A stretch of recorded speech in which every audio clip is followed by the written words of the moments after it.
world. I mean, what has the international community done to stop Myanmar's campaign of ethnic cleansing against 1.2 million Rohingya Muslims? It's done nothing. What is the international community doing against China's effort to ethnically cleanse up to 12 million Uyghur Muslims at the moment? Nothing. I mean, not only is the world, and you've got Rwanda and genocide, which certainly didn't have Muslims involved, but if you look at the track record of the international community stepping in to halt genocide where the majority of the population is Muslim, it hasn't been coming. We can also look at Syria. What has the international community done to halt, Assad's killing of and displacing of up to 12 million, mostly Sunni Muslims in Syria? Speaking about, you mentioned China. Talk to us about some of the things like the GPS. You write about you're creating awareness about many things that are going on there. But for people who are ignorant to what is going on, there's many events unfolding. Can you bring us up to speed on that? Yeah, I mean, it's particularly tragic what's happening in what was East Turkestan, in the far western region of what is mainland China. East Turkestan was actually its own nation state up until 1949. Then China invaded and occupied the region, and has occupied, that part of China. Well, what really isn't China has occupied East Turkestan ever since. Now, for a long period, the Chinese government left Uyghur Muslims in that region pretty much to their own. But things sort of changed in the 1980s, and China began a crackdown to snuff out any effort by Uyghur Muslims to recreate or to throw off the Chinese occupation. And then you had the War on Terror, the U.S. War on Terror, which started in 2001. And that gave China a veneer or a fig leaf to carry out what it called its own war on terror against Uyghur Muslims in East Turkestan, conflating, Uyghur Muslim separatist ambitions or aspirations with Islamic terrorism. So that crackdown has been really enforced, particularly in the last decade. So much so that Uyghur Muslims now cannot exit China. Anybody who does exit China is arrested. I've interviewed a number of Uyghur Muslim refugees, one in Australia where his wife and child, they tried to join him after he attained his refugee status in Australia. When they arrived at the airport, she was detained. The 9-month-old baby was also arrested with her. Once the baby turns 1 under Chinese law, they will put her into prison for 5 years, and then they're going to sell the baby on the black market. Now, that's just one case of what's happening there, and the world is completely silent. Now, for other Uyghur Muslims, their cell phones are tracked.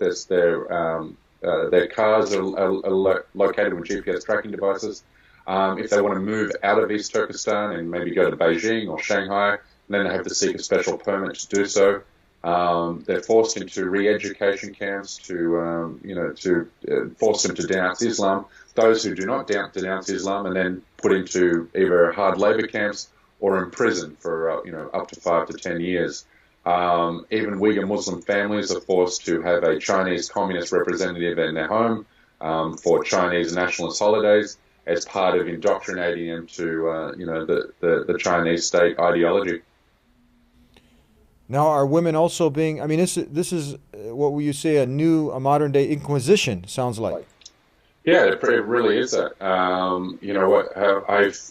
wrote a story recently on he's a Hui Muslim living in the United States. His wife was detained, arrested, forced conversion, and then in prison she was tortured, where she eventually died. And he's actually trying to sue the Chinese government. He's told me that he's already had 2 assassination attempts on his life. One time when he returned to China and just sued the Chinese government for the death of his wife, and another time in the US, which he has reported to the FBI. When I asked him for details of how they tried to carry out these assassination attempts, and he said that the Chinese government are very good, particularly their intelligence agencies, at making a traffic accident or making an assassination look like a traffic accident. He believes that 2 attempts on his life were done in that manner. I heard women are being forced, not only, as you said, forced conversions, But to leave Islam, I heard that they're also being forced to marry to have forced marriages to what is it, Communist Party members? Yeah, communists to some people who Chinese who subscribe to the communist and atheist ideology. There has been stories of forced marriages to the extent that that's happening. I'm not exactly sure. I can't give you the numbers, but I have heard anecdotal accounts of that happening.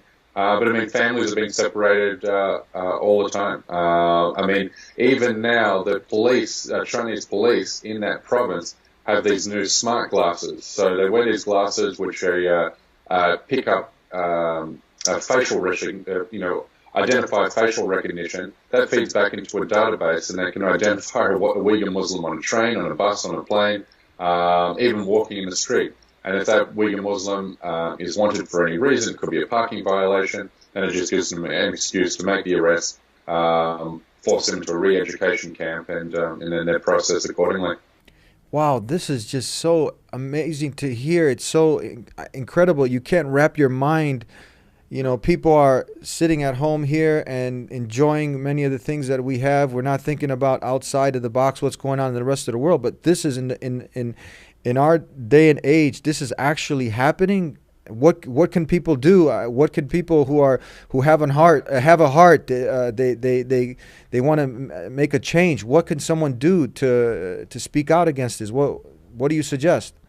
Yeah, I mean it's very frustrating because I mean even what's interesting is not one single Muslim leader of a Muslim majority nation state has offered one word of condemnation of what China is doing against the Uyghur Muslim population. And that's for a very simple reason, is China's economic power is so vast and so strong that so many nation states have become interdependent or dependent on the Chinese economy. And they fear that by speaking out and denouncing what China is doing in East Turkestan will result in economic punishment, a loss of trade, a loss of foreign or Chinese investment in their states. So the international community at the nation-state level is completely frozen on the Uyghur Muslim issue, and it's really only left to activists. The only people who are making noise about this are actually Uyghur Muslim refugees who have been fortunate enough to escape China. Tell us. Sorry, to get back to your question. What can we do is just make as much noise as possible. So I speak to Muslims on a daily basis who are completely unfamiliar with what is happening in East Turkestan. So I encourage people to make noise on social media. The more noise, and that gets the ball rolling, and hopefully creating a climate where political action can follow.